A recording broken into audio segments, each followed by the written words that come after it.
सुनने वाले मेरे तमाम नाजरीन की सलामती हो। मैं सलमान अपने फेसबुक और यूट्यूब चैनल के साथ आपकी खिदमत में हाजिर हूँ।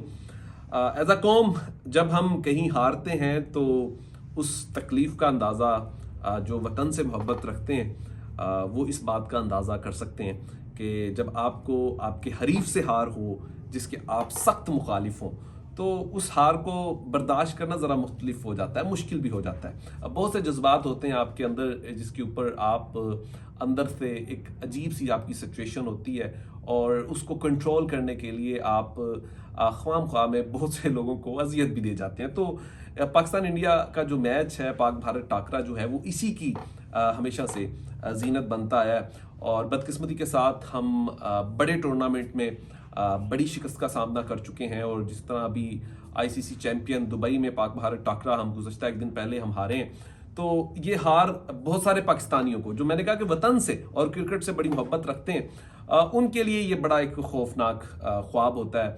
और वो ख्वाब जब पूरा होता है तो वो हार की सूरत में होता है तो फिर उसके जज्बात कुछ अलग होते हैं। तो पाकिस्तानी टीम्स के हवाले से जो फैंस इस वक्त जो क्रिकेट को बड़ा करीब से देखते हैं, मेरा ये टॉपिक नहीं है, बेसिकली मैं कभी क्रिकेट के ऊपर मैंने बात नहीं की, लेकिन एज अ कौम आज मैं ज़रूर बात कर रहा हूँ और मेरा हक बनता है कि आखिर हमारी टीम को गुज़श्ता 10-20 सालों में हो क्या गया है। ये पीसीबी क्यों नहीं ठीक हो सकती या क्यों हमारी क्रिकेट के जो मामलात हैं वो ठीक नहीं हो सकते। बाकी दुनिया में जिस तरीके से क्रिकेट का एनवायरनमेंट चेंज हुआ है तो हमारा क्यों नहीं, हम हारे भी तो कम से कम लड़कर तो हारे, ये काम हमारे अंदर क्यों नहीं हो पा रहा, हमारी क्रिकेट इतनी कमज़ोर क्यों हो चुकी है। तो ऐसे बहुत से सवालात जो हैं वो फिर पैदा होते हैं। तो इन सवालात के जवाब जो हैं वो फिर दे कौन, कोई प्रोफेशनल जो स्पोर्ट को समझता हो, क्रिकेट को समझता हो, वो अगर काम कर रहा हो या वो क्रिकेट की भागदौड़ संभाल कर बैठा हो तो हमें समझ आती है।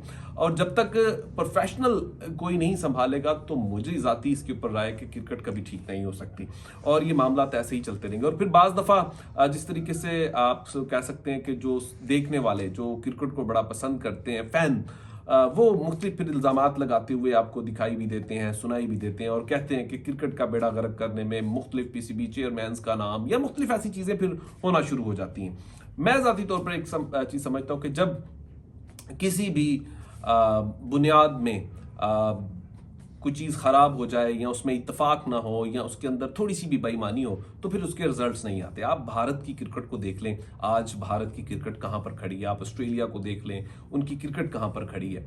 आखिर हो क्या गया है। मुख्तलिफ साबका क्रिकेटर्स जो हैं वो इतने इतने बड़े इल्ज़ाम लगाते हुए नज़र आ रहे हैं, वो आपके ऊपर और आपकी अहलियत के ऊपर, आपकी सिलेक्शन के ऊपर, जिन्होंने सिलेक्शन की है क्या वो खुद सिलेक्शन के लायक थे या वो इस अहल हैं। क्यों ऐसा हो रहा है कि पाकिस्तान एक इतना बड़ा क्रिकेट बोर्ड होने के बावजूद भी इसकी सिलेक्शन के ऊपर इतने ज़्यादा मसले मसाइल क्यों हैं और हम अपने हरीफ से आज तक उस तरीके से नहीं जीत सके जिसमें हमें ज़्यादातर किसी भी टूर्नामेंट में हार का सामना करना पड़ता है और करते आ रहे हैं। तो अब एक ही चीज़ जो जिंदा थी वो क्रिकेट थी और अब मुख्तलिफ सोशल मीडिया ट्रेंड्स भी अब चलने शुरू हो गए हैं। तुम जीतो या हारो हम ज़हनी तौर पर तैयार हैं। तो अब ज़हनी तौर पर हम बाकी तैयार होते हैं, हमें पता होता है कि रिजल्ट्स क्या होने। कल की बात करूं तो कल भी ऐसे ही था कि बहुत सारे दोस्तों ने मुझसे पूछा तो मैंने पहले कहा, मैंने कहा मैं तो मेंटली तौर पर तैयार हूं कि जो रिजल्ट्स होने। तो पहले तो क्रिकेट देखते नहीं है लेकिन फिर भी एज अ कौम आपका दिल करता है कि आपकी कौम, आपका मुल्क, आपकी क्रिकेट जब वो जीतती है तो कहीं ना कहीं आवाम के अंदर एक खुशी, एक लहर ज़रूर होती है। लेकिन आखिर बदकिस्मती के साथ हमें वो क्यों नसीब नहीं हो रही, इसका सवाल अब पाकिस्तान क्रिकेट बोर्ड ही दे सकता है कि उसकी सिलेक्शन दे सकती है कि ऐसे क्रिकेटर हम मौजूद है पाकिस्तान के अंदर जो कुछ भी कर सकते हैं, बड़ी अहलियत रखते हैं, बड़े टैलेंटेड बॉयज़ हैं। लेकिन बदकिस्मती के साथ जिस तरीके से हमारी क्रिकेट बन चुकी है, टीम बन चुकी है, तो ये डिज़र्व नहीं हम करते। अपना ख्याल रखिएगा, अपने इस चैनल का भी। खुदा हाफिज़।